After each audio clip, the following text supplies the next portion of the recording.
ಆಮೇಲೆ ಶಿಗ್ಗಾಂವಿ ಮುಂಬೈ ಕರ್ನಾಟಕ, ಆಮೇಲೆ ಚನ್ನಪಟ್ಟಣ ಹಳೆ ಮೈಸೂರು, ಈ ಮೂರು ಕಡೆ ಗೆದ್ದಿದ್ದೀವಿ. So this is very significant.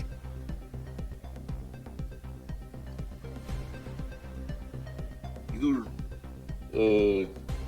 ಹಳೆ ಮೈಸೂರು ಡಾಮಿನೇಟೆಡ್ ಬೈ ಜೆಡಿಎಸ್, ಬಿಜೆಪಿಯನ್ನು ಸೇರ್ಕೊಂಡು ಜೊತೆಗೆ. ಆಮೇಲೆ Mumbai Karnataka BJP strong hold. Ballari of course ನಾವೇ ಗೆದ್ದಿದ್ದು, ನಾನು ಅದನ್ನು ಹೇಳಿದ್ದೇನೆ.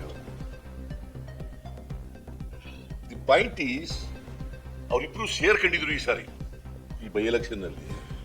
ಇಬ್ರು ಸೇರಿ ನಮ್ಮನ್ನ ವಿರೋಧ ಮಾಡಿದ್ರು.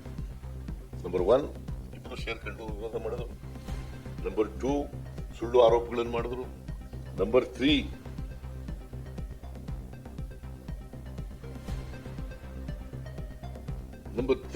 ಅಪಪ್ರಚಾರ ಮಾಡಿದ್ರು,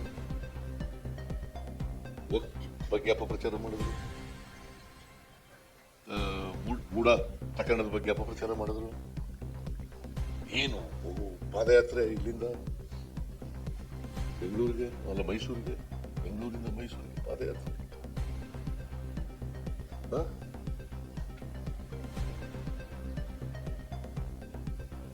ಏನು ನಾವು ಆಮೇಲೆ ಇದ್ರ ಬಗ್ಗೆ ಗ್ಯಾರಂಟಿ ಯೋಜನೆಗಳ ಬಗ್ಗೆ ಏನಪ್ಪ ಪ್ರಚಾರ ಮಾಡಿದ್ರು. ಗ್ಯಾರಂಟಿ ಯೋಜನೆಗಳು ಅವ್ರು ನರೇಂದ್ರ ಮೋದಿ ಅವರು ಏನ್ ಹೇಳಿದ್ರು, ಇದು wrong financial programme, it is wrong financial programme. ಅವರೇ ಇದರಲ್ಲಿ ಜಾರ್ಖಂಡ್ ನಲ್ಲಿ ಅನೌನ್ಸ್ ಮಾಡಿದ್ರು, ಆಮೇಲೆ ಮಹಾರಾಷ್ಟ್ರದಲ್ಲಿ ಅನೌನ್ಸ್ ಮಾಡಿದ್ರು. ಆಮೇಲೆ ಇನ್ನು ಎಲ್ಲಿವರೆಗೂ ಹೋದ್ರು ಅಂತಂದ್ರೆ ಅಡ್ವರ್ಟೈಸ್ಮೆಂಟ್ ಕೊಟ್ಬಿಟ್ರು ನಮ್ಮ ಮೇಲೆ. ಮಹಾರಾಷ್ಟ್ರದಲ್ಲಿ ಜಾರಿನೇ ಆಗಿಲ್ಲ ಅಂತ. ಜಾರಿ ಆಗಿಲ್ವಾ ನೀವು ಹೇಳಿಯಪ್ಪ? 5 ಗ್ಯಾರಂಟಿಗಳು ಜಾರಿ ಆಗಿದವ ಇಲ್ವಾ? ಜಾರಿನೇ ಮಾಡಿಲ್ಲ ಸಿದ್ದರಾಮಯ್ಯ ಅಂತೇಳಿ ಮಹಾರಾಷ್ಟ್ರ ಗವರ್ಮೆಂಟ್ ಅಡ್ವರ್ಟೈಸ್ಮೆಂಟ್. ಅಲ್ಲದೆ ಇನ್ನೂ ಒಂದು ಹೇಳಿದ್ರು, 700 ಕೋಟಿ ರೂಪಾಯಿಗಳನ್ನು ಎಕ್ಸೈಸ್ ಡಿಪಾರ್ಟ್ಮೆಂಟ್ ನಲ್ಲಿ ಕಲೆಕ್ಟ್ ಮಾಡಿ ಚುನಾವಣೆ ಕೊಟ್ಬಿಟ್ಟವ್ರೆ ಮಹಾರಾಷ್ಟ್ರಕ್ಕೆ. ನಾನು ಹೇಳಿದೆ, ಒಂದೇ ₹1 ಎಕ್ಸೈಸ್ ಡಿಪಾರ್ಟ್ಮೆಂಟ್ ನಲ್ಲಿ ಕಲೆಕ್ಟ್ ಮಾಡಿದ್ರೆ I will resign and get out from politics. I will resign and get out, retire from politics. ಇದನ್ನ ಹೇಳಿದವರು ಮಾಡ್ತಾರ?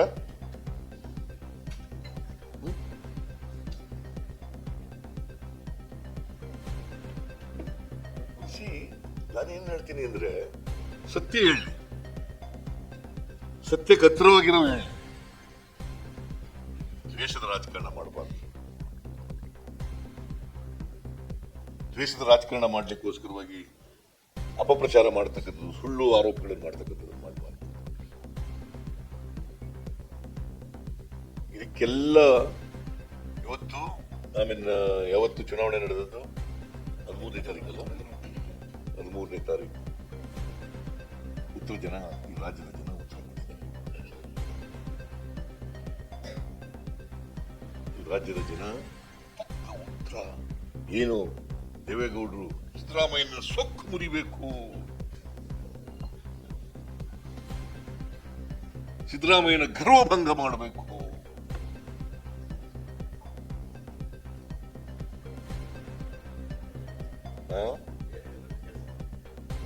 ಸೊಕ್ಕು ಮುರಿಬೇಕು, ಗರ್ವಭಂಗ ಮಾಡಬೇಕು,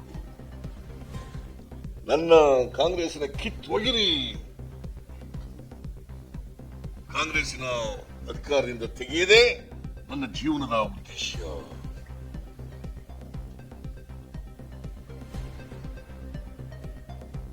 ಮಾಜಿ ಪ್ರಧಾನಮಂತ್ರಿ ಆಗಿದ್ದವರು ನನಗೆ ಬಗ್ಗೆ ಪಾಪ ಮಾಜಿ ಪ್ರಧಾನಮಂತ್ರಿಗಳು ಈ ತರ ನನ್ನ ಮೇಲೆ ಎಲ್ಲ ಆರೋಪ ಮಾಡಿದ್ರಲ್ಲ ಅನ್ನೋದು ಸ್ವಲ್ಪ ಬೇಸರ ಆಗಿದೆ. ಸುಳ್ಳು ಆರೋಪ. ಮಾಜಿ ಪ್ರಧಾನಮಂತ್ರಿ ಆಗಿದ್ದರು, ಮಾಜಿ ಮುಖ್ಯಮಂತ್ರಿ ಆಗಿದ್ದರು, ಮತ್ತೆ ನಾನು ಅವ್ರ ಜೊತೆ ಬಹಳ ವರ್ಷ ಇತ್ತು.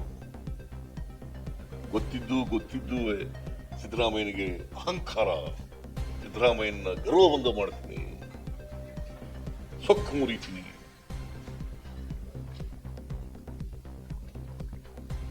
ನಾನು ಅಧಿಕಾರದಲ್ಲಿದ್ದರೂ ಒಂದೇ ತರ ಇರ್ತೀನಿ, ಅಧಿಕಾರ ಇಲ್ಲಿದ್ರು ಒಂದೇ ತರ ಇರ್ತೀನಿ. ಮತ್ತೆ ನಿನ್ನೆ ಮೊನ್ನೆ ಹೊತ್ತಲ್ಲಿ ಬಂದಿಲ್ಲ. ನಾನು 2 ಸಾರಿ ಮುಖ್ಯಮಂತ್ರಿ,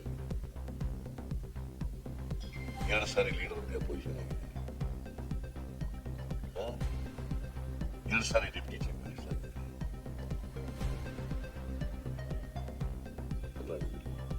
ನಾನು ಮಂತ್ರಿಯಾಗಿ 40 ವರ್ಷದ ಮೇಲಾಯಿತು.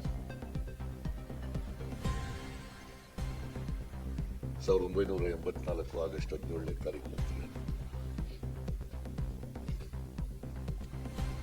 ಸೆರಿಕಲ್ಚರ್ ಮಿನಿಸ್ಟರ್ ಆಗಿ ರಾಮಕೃಷ್ಣ ಹೆಗಡೆ ಮಂತ್ರಿ ಮಾಡಿದ್ರು.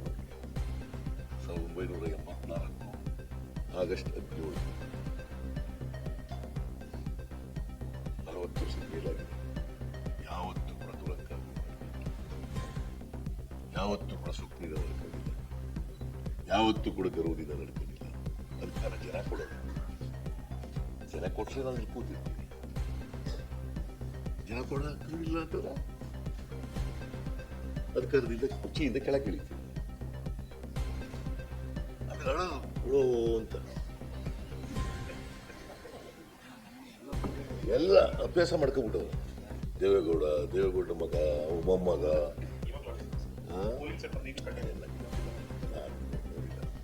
ನೋಡ್ದದೆಲ್ಲ ಹೇಳಕ್ಕಾಗಲ್ಲ. ಇರೋರಿಗೆ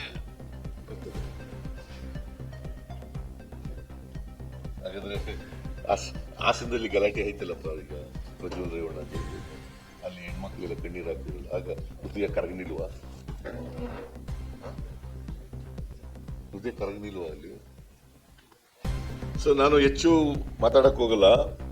ಬಟ್ ಈ ಸಾರಿ ನಮ್ಮ ಎಲ್ಲ ಮಂತ್ರಿಗಳು, ಎಲ್ಲ ಲೀಡರ್ಗಳು, ನಮ್ಮ ಪಕ್ಷದ ಅಧ್ಯಕ್ಷರು, ಎಲ್ಲ ನಮ್ಮ ಪಕ್ಷದ ಲೀಡರ್ಗಳು, MLAಗಳು, ಕಾರ್ಯಕರ್ತರು ಎಲ್ಲರೂ ಕೂಡ ಕೆಲಸ ಮಾಡಿದ್ದಾರೆ. ಅವರೆಲ್ಲರ ಶ್ರಮದ ಫಲವೇ ಇವತ್ತು ನಾವು 3 ಕ್ಷೇತ್ರಗಳಲ್ಲಿ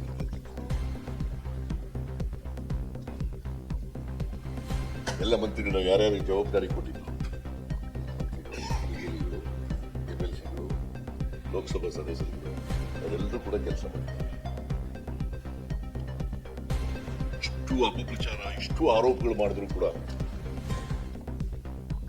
ಜನ ಅವನ್ನೆಲ್ಲ ಸುಳ್ಳು, ಇವ್ರು ಮಾಡ್ತಾ ಇರೋದು ವಿರೋಧ ಪಕ್ಷದವರು ಅಂತೇಳಿ ಕಳ್ಳಾಕಿ ಜನ ನನಗೆ ಓಟ್ ಮಾಡಿದಾರಲ್ಲ ನೋಡಿ.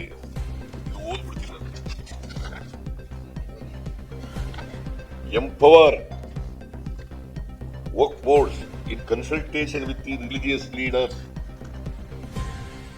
taking steps to remove encroachments from and unauthorized occupation of work properties. ಯಾರು ಹೇಳಿದ್ರು?